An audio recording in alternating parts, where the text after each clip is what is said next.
ആമേൻ. ദൈവത്തിന് സ്തോത്രം. ഇന്നത്തെ ചിന്താവിഷയത്തിന് എടുക്കുന്ന ബൈബിൾ ഭാഗം മത്തായി ഒന്നാം അധ്യായത്തിന്റെ 21-22.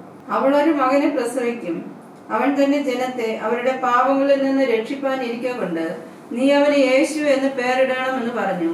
കന്യക ഗർഭിണിയായ ഒരു മകനെ പ്രസവിക്കും, അവന് ദൈവം നമ്മോട് കൂടെ എന്നർത്ഥമുള്ള ഇമ്മാനുവേൽ എന്ന് പേർ വിളിക്കും. കർത്താവേ, ഈ വചനം ഹല്ലേലൂയ അങ്ങയുടെ ആത്മാവിനാൽ എഴുതപ്പെട്ടതാ. ഹല്ലേലൂയ സ്തോത്രം. ഇതിലെ മെസ്സേജ് കേൾക്കുന്നവർക്ക് അനുഗ്രഹമായിരിക്കണം. സഹായിക്കണമേ. രോഗികൾക്ക് വിടുതൽ കൊടുക്കണമേ. കൃപയാൽ തന്നെ ഉപജനമാർഗങ്ങൾ കൊടുക്കണമേ. അതുപോലെ തന്നെ അടിനാവിനോടും പരിശുദ്ധാത്മാവ് ക്രിയച്ചമാറാക്കണമേ. സകലവും കർത്താവിൻ്റെ കരങ്ങളിൽ താഴ്ത്തി പ്രാർത്ഥിക്കുമ്പോൾ അടിയൻ്റെ യാചന സദയം കേൾക്കണം. സകലവും മാനവും മഹത്വം എല്ലാം കർത്താവിന് തന്നെ ആയിരിക്കുമാറാകട്ടെ. ആമേൻ. അവൾ ഒരു മകനെ പ്രസവിക്കും. മറിയ ഒരു മകനെ പ്രസവിക്കും. അവനെ ദൈവം അവൻ തൻ്റെ ജനത്തെ അവരുടെ പാപങ്ങളിൽ നിന്ന് രക്ഷിപ്പാനിരിക്ക കൊണ്ട് യേശു എന്ന് പേർ വിളിക്കാം. അവൻ തൻ്റെ ജനത്തെ സ്തോത്രം അവരുടെ പാപങ്ങളിൽ നിന്ന് രക്ഷിപ്പാനിരിക്ക കൊണ്ട് യേശു എന്ന് പേർ വിളിക്കാം. ആമേൻ. ദൈവത്തിന് സ്തോത്രം. പ്രിയമുള്ളവരെ, ഹല്ലേലൂയ സ്തോത്രം. അവരുടെ പാപങ്ങളിൽ നിന്നും നമ്മുടെ പാപം രക്ഷിപ്പാനിരിക്ക കൊണ്ട് യേശു എന്ന് പേർ വിളിക്കാം. അപ്പോൾ ഒരു കാര്യം നമ്മൾ ഓർമ്മിക്കേണ്ടത്, ഈ പ്രവാചകന്മാർ എല്ലാം പഴയ നിയമത്തിലും പുതിയ നിയമത്തിലും എല്ലാ പ്രവാചകന്മാർ പറഞ്ഞിരിക്കുന്നതും ഈ യേശുവിൻ്റെ രക്തത്തിനെ കൊണ്ട് മുദ്രയിടാനുള്ള ഒരു അവകാശം, ഒരു കൃപ നമ്മൾക്ക് ഉണ്ട്. ഹല്ലേലൂയ സ്തോത്രം. അത് ഏത് വചനവും യേശുവിൻ്റെ രക്തത്തിൽ ആശ്രയിക്കുമ്പോൾ കർത്താവ് അവിടെ ഉണ്ടാകും. ആമേൻ. ദൈവത്തിന് സ്തോത്രം. പ്രിയപ്പെട്ടവരെ, അവൻ തൻ്റെ ജനത്തെ അവരുടെ പാപങ്ങളിൽ നിന്നും രക്ഷിപ്പാൻ ഇരിക്ക കൊണ്ട് യേശു എന്ന് പേർ വിളിക്കുന്നു. ഇപ്പോഴത്തെ ഇവിടെ തന്നെ ഹല്ലേലൂയ സ്തോത്രം കർത്താവിൻ്റെ ക്രൂശീകരണവും കൂടെ ഇതിൽ വരുന്നതാണ്. തൻ്റെ ജനത്തെ അവരുടെ പാപങ്ങളിൽ നിന്ന് രക്ഷിപ്പാനിരിക്കൊണ്ട് കർത്താവിൻ്റെ ക്രൂശിൽ ചൊരിഞ്ഞ രക്തം മൂലമാ പാപത്തിൽ നിന്നും വിടുതൽ വരുന്നത്. ഹല്ലേലൂയ സ്തോത്രം. ദൈവത്തിന് സ്തോത്രം. പ്രിയപ്പെട്ടവരെ, ഹല്ലേലൂയ സ്തോത്രം. അതുകൊണ്ട് ഹല്ലേലൂയ സ്തോത്രം. ഹല്ലേലൂയ യേശുവിൻ്റെ രക്തം കൊണ്ട് എല്ലാ പഴയ നിയമത്തിലെ ഏത് പ്രവാചകന്മാർ പറഞ്ഞതും അത് രക്തത്തിൽ ആശ്രയിക്കുമ്പോൾ കർത്താവ് അവിടെ ഉണ്ട്. ഹല്ലേലൂയ സ്തോത്രം. കർത്താവ് അവിടെ പ്രവർത്തിക്കും. ഹല്ലേലൂയ സ്തോത്രം. ആമേൻ. ദൈവത്തിന് സ്തോത്രം. അതുകൊണ്ട് പ്രിയപ്പെട്ടവരെ, ഹല്ലേലൂയ ഈ വചനം പഴയ നിയമത്തിൽ പറഞ്ഞിരിക്കുന്ന എല്ലാ പ്രവാചകന്മാർ വഴിയുള്ളതും എല്ലാം യേശുവിൻ്റെ ആത്മാവ് അവിടെ ഉണ്ട്. ഹല്ലേലൂയ സ്തോത്രം. കന്യക ഗർഭിണിയായി ഒരു മകനെ പ്രസവിക്കും. അവനെ ദൈവം നമ്മോട് കൂടെ എന്നർത്ഥമുള്ള ഇമ്മാനുവേൽ എന്ന് പേർ വിളിക്കപ്പെടും. അവിടെ ദൈവം നമ്മോട് കൂടെ എന്നർത്ഥമുള്ള ഇമ്മാനുവേൽ എന്ന് പേർ വിളിക്കപ്പെടും. ദൈവത്തിന് സ്തോത്രം. പ്രിയപ്പെട്ടവരെ, ഇവിടെ ഏറ്റവും പ്രധാനം കർത്താവിനോട് കൂടെ നമ്മൾ ആകുന്നതാ പ്രധാന കാര്യം. ഹല്ലേലൂയ സ്തോത്രം. ഇവിടെ ഇപ്പോഴത്തെ ഈ ചുറ്റുപാട് വെച്ച് നോക്കുമ്പോൾ ഹല്ലേലൂയ സ്തോത്രം. ദൈവത്തിന് സ്തോത്രം. പ്രിയപ്പെട്ടവരെ, കർത്താവിൻ്റെ വരവ് ഏതു സമയവും സംഭവിക്കാം. ഇനി ഈ ലോകത്തിൽ തന്നെ നമ്മൾ പ്രത്യാശ വെച്ചുന്ന ഈ ലോകം എക്കാലവും ഇങ്ങനെയങ്ങ് പോകുമെന്ന് ശാസ്ത്രലോകമൊന്നും പറയുന്നില്ല. അതിനൊരു എൻഡ് ഉണ്ട്. ഹല്ലേലൂയ. അപ്പം ദൈവം നമ്മോട് കൂടെ എന്ന അർത്ഥമുള്ള ഇമ്മാനുവേൽ എന്ന കൃപയിൽ നമ്മൾ പ്രവേശിക്കേണ്ടത് അത്യാവശ്യമാണ്. ഇനി കർത്താവിൻ്റെ എല്ലാ നിലവുകളും ചിന്തകളും ക്രൂശീകരണവും കഷ്ടപ്പാടുകളും എല്ലാം അവനോട് കൂടെ ചേരുന്ന ഒരു ക്രമം ആകുന്നു. ഹല്ലേലൂയ സ്തോത്രം.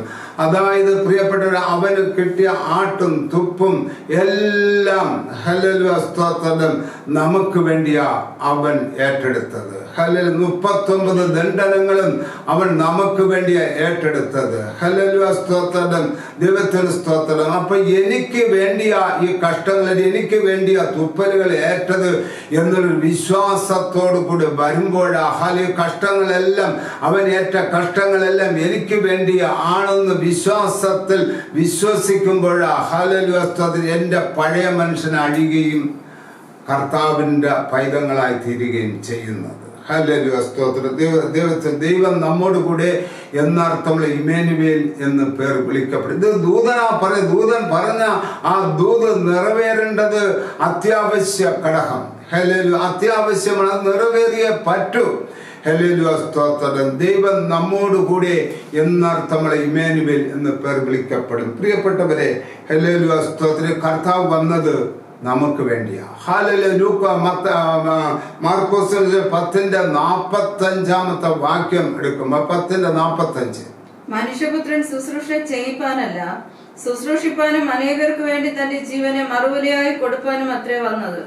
ശുശ്രൂഷിക്കാൻ വേണ്ടി മാത്രമല്ല വന്ന്, ശുശ്രൂഷിക്കാനും തൻ്റെ ജീവനെ മറുവിലയായി കൊടുപ്പാനും അത്രേ വന്നത്. ഹല്ലേലൂയ സ്തോത്രം. അപ്പൊ ദൈവം നമ്മോടുകൂടെ എന്നുള്ള അർത്ഥമുള്ള ആ വചനം നിറവേറണമെങ്കിൽ ഹല്ലേലൂയ സ്തോത്രം, ദൈവത്തിന് സ്തോത്രം. പ്രിയപ്പെട്ടവരെ, മറുവില എനിക്ക് വേണ്ടി മറുവിലയായി കൊടുക്കാൻ ആ കർത്താവ് ഈ ഭൂലോകത്തിൽ വന്നു. അപ്പൊ ഈ ലോകത്തിലെ ഹല്ലേലൂയ കർത്താവിന്റെ ഓരോ നിലവുകളും ആർക്ക് വേണ്ടിയാ?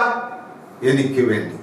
ഹല്ലേലൂയ സ്തോത്രം. അവൻ ഏറ്റ കഷ്ടപ്പാടുകളെല്ലാം എനിക്ക് വേണ്ടി, അവൻ ഏറ്റ എല്ലാ ഹല്ലേലൂയ കാര്യാദികളും എനിക്ക് വേണ്ടി വിശ്വാസത്തിൽ വ്യാപരിക്കുമ്പോഴാ പുതിയ മനുഷ്യനായി തീരുന്നത്. അപ്പോഴാ കർത്താവ് എനിക്ക് വേണ്ടിയാ മരിച്ചത്, എനിക്ക് വേണ്ടിയാണ് അടക്കപ്പെട്ടത്, എനിക്ക് വേണ്ടിയാണ് ഉയർത്തെണീറ്റെന്ന് വിശ്വസിക്കുമ്പോഴാ കർത്താവിനോട് കൂടെ നമ്മൾ ആകുന്നത്. ഹല്ലേലൂയ സ്തോത്രം. ദൈവത്തിന് വിശ്വാസത്താൽ ആണ് പ്രിയപ്പെട്ടവരെ കർത്താവിനോട് കൂടെ നമ്മൾ ക്രൂശി എനിക്ക് വേണ്ടിയാണ് കർത്താവ് വഹിച്ചത്. കർത്താവ് ഏറ്റ കഷ്ടപ്പാടുകളെല്ലാം എനിക്ക് വേണ്ടി ആണ് എന്ന് വിശ്വസിക്കുമ്പോഴാ പ്രിയപ്പെട്ടവരെ എനിക്ക് പാപ പരിഹാരാർത്ഥം ആകുന്നു. ഇപ്പോഴത്തെ കാലയളവെടുത്ത് നോക്കുകയാണെങ്കിൽ ഇസ്രായേലും ഹമാസും തമ്മിൽ യുദ്ധങ്ങളെല്ലാം എടുത്ത് നോക്കുകയാണെങ്കിൽ കർത്താവിന്റെ വരവ് എപ്പോഴാണെന്ന് നമുക്കൊന്നും പറയാൻ പറ്റുകയില്ല. അതുകൊണ്ട് ഈ കർത്താവിനെ വിശ്വസിക്കുക. എനിക്ക് വേണ്ടിയാണ് കർത്താവ് ക്രൂശിക്കപ്പെട്ടത്, എനിക്ക് വേണ്ടിയാണ് മരിച്ച് അടക്കപ്പെട്ടത്, എനിക്കാണ് ഉയർത്തെണീറ്റത് എന്ന് വിശ്വാസത്താൽ ഹല്ലേലൂയ എടുത്തും കൊണ്ട് നിൽക്കുമ്പോഴേ കർത്താവ് എൻ്റെ അടുത്ത് വരികയുള്ളൂ. ഈ കർത്താവ് ഏറ്റ കഷ്ടപ്പാടുകളെല്ലാം ആർക്ക് വേണ്ടി? എനിക്ക് വേണ്ടി ആണോ എന്ന് വിശ്വസിക്കുമ്പോഴാ പ്രിയപ്പെട്ടവരെ ഹല്ലേലൂയ സ്തോത്രം, കർത്താവിന്റെ കൃപ എൻ്റെ അടുത്ത് വരുന്നു. അവൻ ആത്മാവാകുന്നു. ഹല്ലേലൂയ, അവൻ ദൈവമാകുന്നു.